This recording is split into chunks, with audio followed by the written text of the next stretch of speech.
counsel's investigation into former President Donald Trump.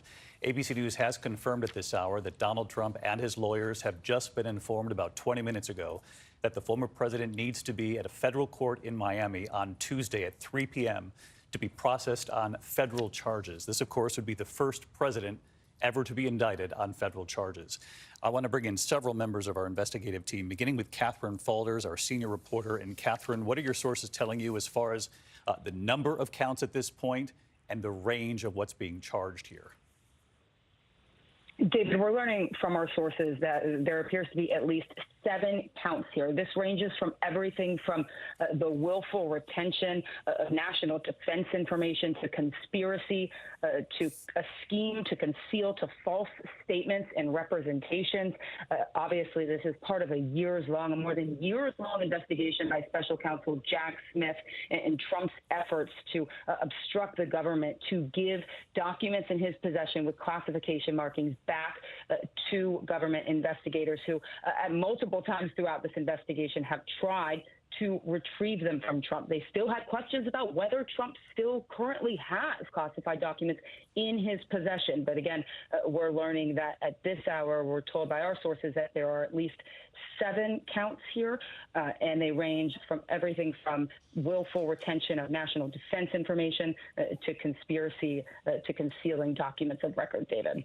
Catherine Faulders, our senior investigative reporter with our investigative unit, again reporting just moments ago that Donald Trump, the former president, and his lawyers have been told to appear in a federal court in Miami next Tuesday. 3 p.m. is the time we're told, but we're still reporting this out. Catherine's reporting so far at least 7 counts. Again, our team working on this, at least 7 counts ranging from obstruction to willful retention. To conspiracy, also part of the initial reporting on what could be coming from the special counsel. I want to get right to our Chief Justice correspondent, Pierre Thomas, working his sources over at the Justice Department. And Pierre, what are you learning from the people you're talking with? Well, David, we have been told by sources who have been following the case that Trump is expected to appear on Tuesday to be processed in connection with these charges.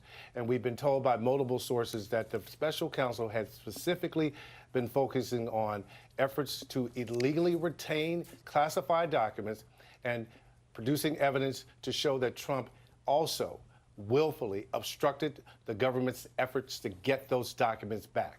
And David, I can put this in perspective. This is perhaps one of the most consequential investigations the Justice Department has done in recent memory. We're talking about investigating a former president who's seeking to be reelected. They knew this was one of the most consequential cases that they've ever pursued, and I'm told that they have built a case month by month to produce compelling evidence to lay out in detail what Trump did in terms of taking the documents from the White House and then what he did in response to a government subpoena to return those documents. Now, we're also being told that law enforcement sources will be stepping up security in and around that courthouse in Miami because they don't know quite what the response will be. But again, clearly a very consequential moment, and we'll be hearing more in the coming hours and days, David. Pierre, just stick with me here because I know your sources are telling you multiple counts. Catherine's reporting at least 7 counts at this hour. And Pierre, as you know, these counts range from obstruction, conspiracy, willful retention of documents pertaining to the national defense. What does this tell you? It would seem it involves more than just the former president when you hear conspiracy being listed as one of these potential multiple counts here. When you look at the case that they previously laid out in terms of the affidavit for the search warrant, in terms of why they went in, it was clear that the government had indications that there were people working with the president to perhaps move documents, hide documents. There's a key moment that we've been reporting on for some weeks, David, where apparently after receiving the subpoena, Trump and his associates knew that federal prosecutors were going to come to Mar-a-Lago. And apparently there's surveillance footage from the room where some of these documents were being held, in which someone is seen taking the documents out the day before the prosecutors were supposed to get there. And also, David, here's another key thing. Well, you know that one of the attorneys for former President Trump issued a statement provided to DOJ saying, as far as they knew, all the documents had been provided. The FBI then gets a tip that there were still more documents there at Mar-a-Lago. And then when they did that consequential raid, they found more than 100 classified documents, David. Okay, Pierre Thomas, as soon as you learn more from your sources, Pierre, just raise your hand there and we'll come right back to you. Again, at this hour, we are on the air, ABC News live coverage. Former President Donald Trump has been informed, he and his attorneys have been informed that the special counsel will hand down an indictment in this case after a months-long investigation lasting actually more than a year here into the handling of classified documents discovered at Mar-a-Lago. We are told at this hour multiple counts this involves. He's been told to appear in federal court 3 p.m. on Tuesday. I want to bring in John Santucci, also with the investigative unit. John, of course, covered Donald Trump for years when he was president. And John, as to be expected, we wondered if this would happen, and it has played out. The former president confirming himself that he and his attorneys have been informed. He writes that I have been indicted. David, a very lengthy post from Donald Trump on his social media platform, Truth Social. It's extremely long. He goes on to say he never thought this was possible, calls it a dark day. But David, I can tell you from my sources that have been around the former president for much of the last week, they very much thought this was possible. They have been huddled in Bedminster, New Jersey, where the former president spends his summers, waiting for this today. They have been anxious. They were watching news coverage yesterday of Trump's former spokesperson, Taylor Budowich, going before that grand jury down in southern Florida. And David, that's a bit of a mystery to the Trump team. You know, they've been watching friends, allies, and now enemies of the former president go before a grand jury in Washington, D.C. that's been hearing the presentations by special counsel Jack Smith for the better part of a year. But only up until the last couple of days, few weeks even, did Team Trump learn about this other grand jury. And we believe, David, as we reported here on your show last night, it was when Team Trump received that target letter in just the last couple of weeks that they were told by special counsel Jack Smith that the former president was indeed a target of that investigation. I am told by my sources that the president for the last couple of days has just been waiting for this, knowing it was coming. He joked to one aide, another one, of course referring to his first indictment in Manhattan earlier this year. And we know that they are already planning a trip down to Miami, David. We are told from one source that they are looking at some sort of a campaign event around it, thinking that another indictment will do something better for Donald Trump's chances at a third bid at the White House. I want to go back, John, to that one point you made. We reported here on World News Tonight just earlier this week about that letter that Donald Trump received, he and his lawyers. I think to a lot of our viewers, that would sound almost obvious after months and months of reporting on this investigation. But that was essentially their sort of official signal from the special counsel that this could very well be coming, and now it's played out tonight. The official signal for sure, David. I mean, a target letter from a federal prosecutor lets you know that you are indeed just that. You are a target. We are looking to indict you on charges. But obviously, David, as you note, it's not a surprise. Between the many people that have gone before the grand jury, the many people that received document retention letters for subpoenas, and let's not forget, David, federal investigators have been to Donald Trump's home at Mar-a-Lago multiple times. And obviously the big one we all saw nearly a year ago, last August, where federal agents raided Mar-a-Lago looking for documents, looking for records. And as our team has reported, they found hundreds, David. John Santucci, stick with us here. And again, John, as soon as you learn more, just let me know. We'll come back to you. I want to bring in our chief legal analyst, Dan Abrams, following all of this really every step of the way with us. And Dan, first question for you. When you hear that he's been told to show up Tuesday afternoon in federal court in Miami, in Florida, what does the venue tell you? What more can we glean from this? So one is in Washington, D.C. We'll come back to John, and we'll come back to Dan Abrams in just a moment as soon as we get the audio figured out there. John Carl also standing by with me. John, our chief Washington correspondent. John, we know the venue will play a major role, but the question I wanted to ask you really is a much bigger picture here because I don't want people to grow numb to these headlines that seem to come almost daily. This is something we have not seen before. The first time a former president has been indicted on federal charges. And again, it's the former president himself tonight who says, I have been told that I have been indicted. David, it's truly an historic moment. Donald Trump, as you mentioned, the first president, former president of the United States to be indicted on federal charges.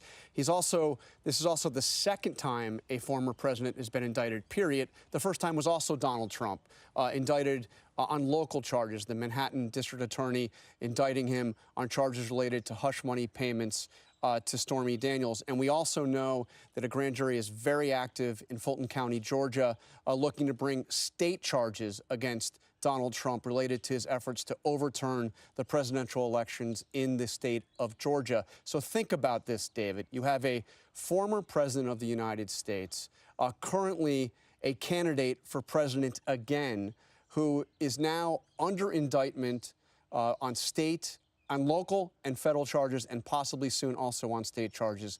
Truly an historic moment, and compounded by the fact that as he campaigns now for the presidency for the third time to get back to the White House, he has made fighting back against these charges the centerpiece of his campaign. His campaign slogan at this point is, "I am your retribution." That is his message to his supporters. He tells his supporters that prosecutors are going after him because what they really want to do is go after them. So yes, he is looking, he is battling for his political life here. He may be battling for his freedom. These are serious charges that could mean a serious jail time. But as he is doing it, he is making it the centerpiece of his presidential campaign. And in the short term, John, it might help, cultivate support from the core group of supporters who continue to follow him and believe in him, at least in the short term. When you hear reports from John earlier, John Santucci and others, that he might hold a rally in Florida right around this Tuesday appearance in federal court, the short term it might help, but over the long haul, when you talk about an indictment already here in New York City in the hush money case, and now a federal indictment from the special counsel Jack Smith, that is an unanswered question how the American people are going to feel and what they're going to think as they watch this unfold. And how it affects him as a presidential candidate. In New York, they have set a trial date, David, for the end of March next year. That's in the midst of the Republican presidential primaries.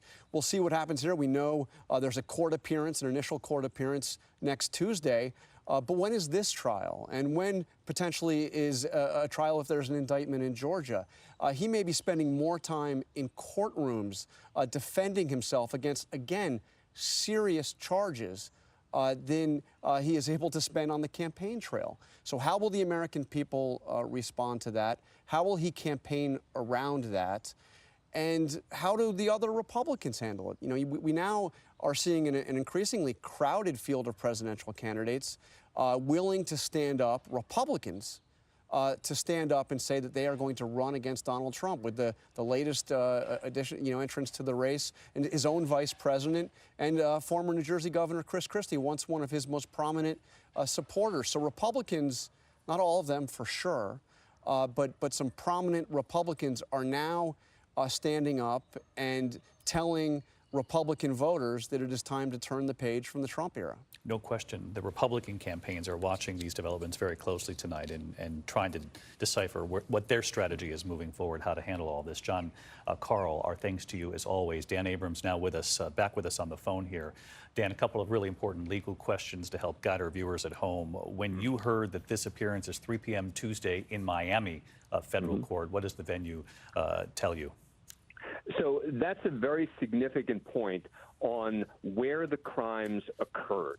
There are two grand juries. There's one in Washington, D.C., there's one in Florida. And one of the reasons that the one in Florida was so significant is because you generally have to charge a crime where it occurred. And they are alleging that these crimes occurred at Mar-a-Lago. And so that is why you have this grand jury in Florida. Now, I would say something else about the totality of the counts here. There were a lot of possible crimes that were being investigated here. Illegal retention of documents, the possible crime with regard to retaining national defense information, obstruction of justice being one of the most important ones. It seems, based on the information we have right now, that he's been charged in connection with all of them, that, in effect, the book has been thrown at him with regard to all of these counts. Now, the most significant thing we need to wait for is exactly what is the evidence? What do they have? There's been a lot of reporting out there about, possible audio tapes, possible witnesses who are going to come forward, possible people who were at Mar-a-Lago. the devil is going to be in the details here, I think, on convincing the American public one way or the other. It's very easy for people who are against Donald Trump to just celebrate the indictment. It is very easy for people who want to support Donald Trump to just say, well, this is a witch hunt. The critical point is going to be, what do they have? What's the proof? What's the evidence? What can they present in court? And that is the thing we're still going to have to wait for until we can see the specifics surrounding this indictment. And Dan, so many people point to the other classified document cases that are front and center in the news as well. Mike Pence, classified documents found at his Indiana home. You remember I was interviewing him at his home right after news broke of the search at Mar-a-Lago, and I asked him if he took any classified documents with him when he left the White House, and he said no. He said it was a mistake publicly and that he was surprised himself that documents were found. He's been cleared now. That was reported by us and other outlets in the last couple of days. And of course, there's this ongoing look at current President Biden, and the classified documents discovered in his possession along the way as well. Now, again, as you point out, Dan, it's going to be very important to see what they lay out, whether or not this is a speaking indictment once we see it, that will help explain the narrative of what they found to the American people, really on all sides of this, no matter where you stand. But at least initially, Dan, given the fact that Mike Pence was cleared, and that the special counsel in this case, a very different case, is moving forward with federal charges. Just help viewers at home understand the very obvious differences just from the public reporting on these cases so far. Yeah. Putting aside for a moment exactly what the documents were, putting aside making comparisons between which documents were more sensitive, et cetera. As a legal matter, it's the intentionality of the conduct. Remember, there was a subpoena here issued for specific documents with classified markings on them. That's what the subpoena said, a federal subpoena in May saying, hand over all of the documents that you have with classified markings. Prosecutors here, in effect, saying not only did he not do that, but if there is a conspiracy charge here as well, they knew that they weren't doing it. They were intentionally not turning over these documents. We'll see what evidence they have, if any, of an intentional effort to hide documents. But it is the intentionality of the conduct that, as a legal matter, makes such a difference here between someone inadvertently, accidentally, mistakenly retaining a document, regardless of its level of classification. That'll be something else we'll have to think about, is there are different levels of classification. But it's the intentionality of the conduct that makes this completely different. And let me ask you this, it might be a difficult question to answer at this point, Dan, but is there any sense of relief in Trump world in Bedminster tonight when they learn of the venue, that it will be Florida and not Washington, D.C., where he has to show up, given the fact that there has been some speculation, legal observers have said, that perhaps he would be able to sit before a slightly more sympathetic jury, if you will? No doubt about it. No doubt that Donald Trump would rather have this case in Florida than in Washington, D.C. More sympathetic potential judges, more sympathetic potential jurors, a more sympathetic public in the whole in Florida. But, I don't think there was much choice here. I mean, if the prosecutors had a choice, meaning if they could just say, oh, well, we'd like to prosecute this in Washington, D.C., they would much prefer to prosecute it in Washington, D.C., for the same reason that Donald Trump would prefer it happen in Florida. But as a legal matter, it is the correct thing to do it in Florida, where the alleged crime occurred. Dan Abrams, our chief legal analyst, with us here tonight following the breaking news at this hour that former President Donald Trump has been indicted, the former president acknowledging so himself through his social media tonight. And as we've reported here from the get-go, Catherine Faller's the first to report that at least 7 counts our investigative team believes. And again, we've put the category of these charges up on the screen, though the exact detail we have yet to confirm, but broad range: obstruction, willful retention, conspiracy, expected to be part of these charges, these at least 7 counts, that the former president has been told to appear in federal court in Miami on Tuesday. As you heard Dan Abrams saying there, a lot of speculation that there might be some relief in Trump world, given that the venue will be in Florida, given his support from many in Florida. I want to bring in Aaron Katersky, who is in Florida as well tonight as we break this story. And Aaron, talk about, as you so carefully did when you were back here in Manhattan during the indictment involving the hush money case. This is obviously a much different level. These are federal charges. The first time we have ever seen this as a country, a former president indicted at the federal level. What will this country see play out come Tuesday afternoon when the former president has been told to show up? A much different kind of case, David, but a very similar process. And once the former president arrives here at the federal courthouse in downtown Miami on Tuesday, it will mark an extraordinary moment for the United States because Trump will be placed under arrest by the very government he was once elected to lead. Once he is formally arrested, Trump will be booked and processed as a federal defendant, and then he will appear before a judge to enter a not guilty plea to the criminal charges that you've outlined. And then perhaps we will understand the full scope of what the former president is facing and how potentially he may start to go about defending himself. All day today, we saw evidence that the grand jury had been nearing this moment, David. We saw members of special counsel Jack Smith's team going into and out of the room where the grand jury has been hearing evidence. Their exact process has been kept secret, but now we know it has culminated in this indictment, and the former president will be here on Tuesday to answer the charges, David. An extraordinary scene the country will watch unfold come Tuesday. Aaron Katersky in Florida for us tonight. Aaron, thank you. I want to bring in our political director, Rick Klein. Rick, you know I always come back to you with this question, and the reason I do it is because I think this is a question people at home have every single time one of these headlines of this magnitude actually breaks involving the former president.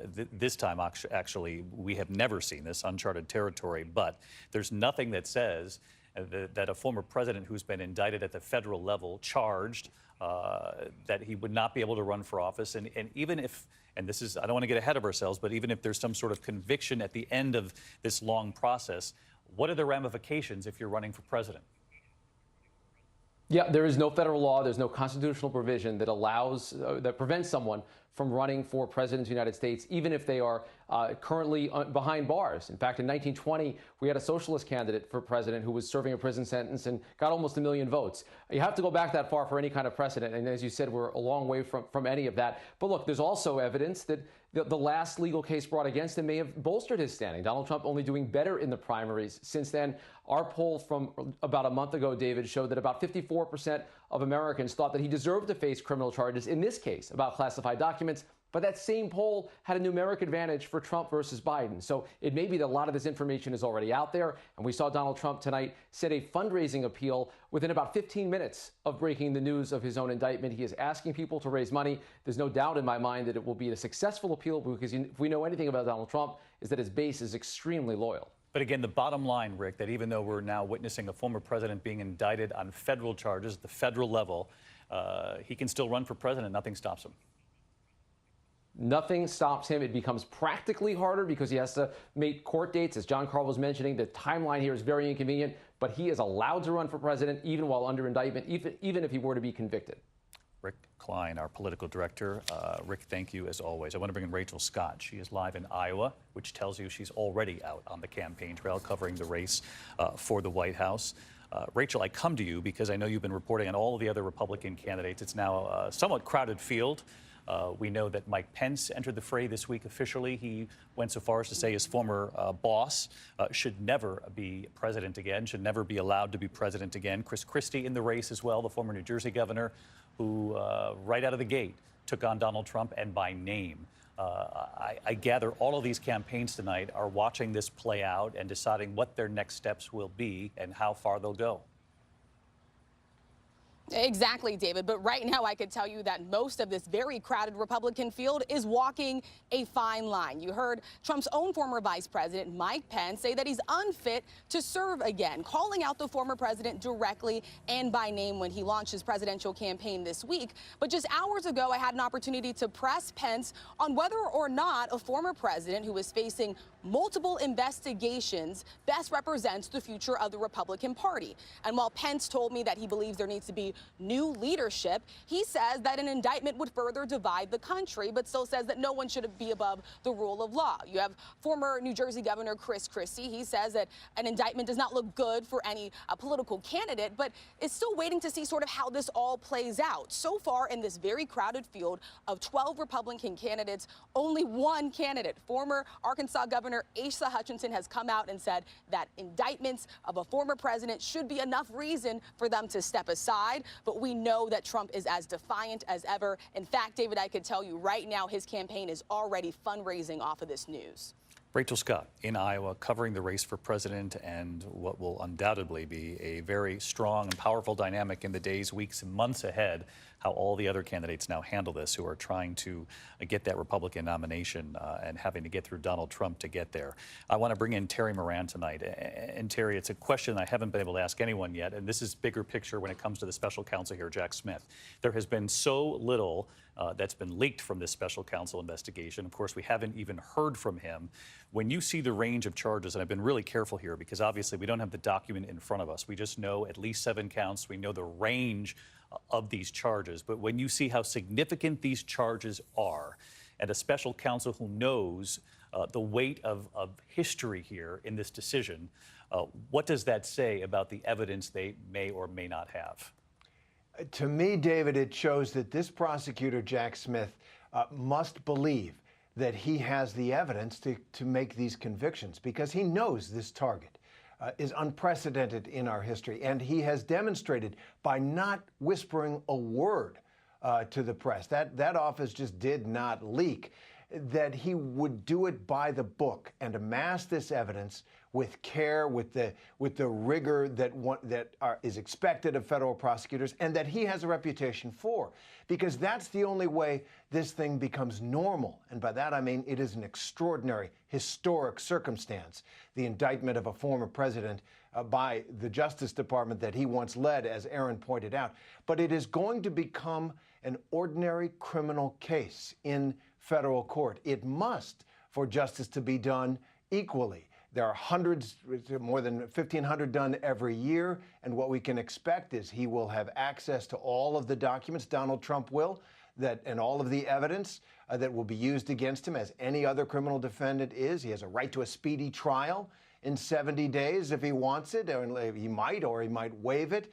This is the saving grace of the American system, is that it will get put into the courts, where the people who do this every day for a living, including Trump's own lawyers, are going to handle it the way every other case is handled. That is the only way that the country will have confidence in the outcome of this case, no matter how it goes. But what this tells me is that Jack Smith has done his homework and is ready to proceed now, no matter who the target is. And as we focus on Jack Smith here for a moment, Terry, thank you. I want to bring back in Pierre Thomas, who has just learned from his sources that this will be, and you heard me mention this earlier, this question of whether or not this would be a speaking indictment, which essentially means, will the special counsel lay out in narrative detail what they've uncovered and why they believe what they've uncovered is truly significant here? And Pierre, you've learned that's exactly what they plan to do? David, I've been told to expect a speaking indictment to lay out chapter and verse what took place, because they understand that this is a historic case. They understand who's involved, and they know that they have a responsibility to give the American public explicit detail of what they know. Now, I've been talking to sources for months and weeks now, and they have told me that the evidence amassed by the FBI is compelling and in some cases devastating. And one of the things that we can see by the conspiracy charges, although we've not yet seen the specifics, is that speaks to the fact that there were other people allegedly working with Trump to conceal and keep these documents from the federal government. And The key here is that some of those people likely have become witnesses, David. Pierre, thank you. I want to bring back in Dan Abrams because, Dan, I know so much of this depends on the venue, the judge who oversees all of this as it plays out. But is there a chance, and I'm asking for those who are watching at home, is there a chance that this all plays out during this election cycle so that voters can witness the evidence, witness what a potential jury finds in this case? Could we see this done actually before the 2024 election? I think it's likely that it would happen before the 2024 election. But remember, a lot of that power remains with the defendant himself. The defendant has a lot of ability to delay or move things more quickly if he wants. So we're going to have to see exactly what Donald Trump decides and his legal team that they want to do about the timing here. But no question that this could all be tried and resolved before the November 2024 election. And again, we always talk political calculation when it comes to Donald Trump, but we're talking about very serious charges here, Dan Abrams. He also has to take into account the real possibility that with these kinds of charges, you're talking about the potential prison time possibilities here if there's a conviction. Absolutely. And I think this is a very different case than the New York case, both factually and politically. I think that we talk a lot about, well, there was the New York case also. I really do believe that case becomes secondary to this case. This one becomes much more significant. If Jack Smith has the kind of evidence that Pierre is talking about, it becomes a much more overwhelming one. And this is where politics and law intersect. Maybe in this case, they can convince the public as well. Dan Abrams, our thanks to you. And for those of you watching, as we learned, we came on the air shortly after 7 o'clock Eastern. A former president, Donald Trump, has been indicted on federal charges. The first time we've ever seen this, at least 7 counts. Our coverage continues. ABC News Live, abcnews.com.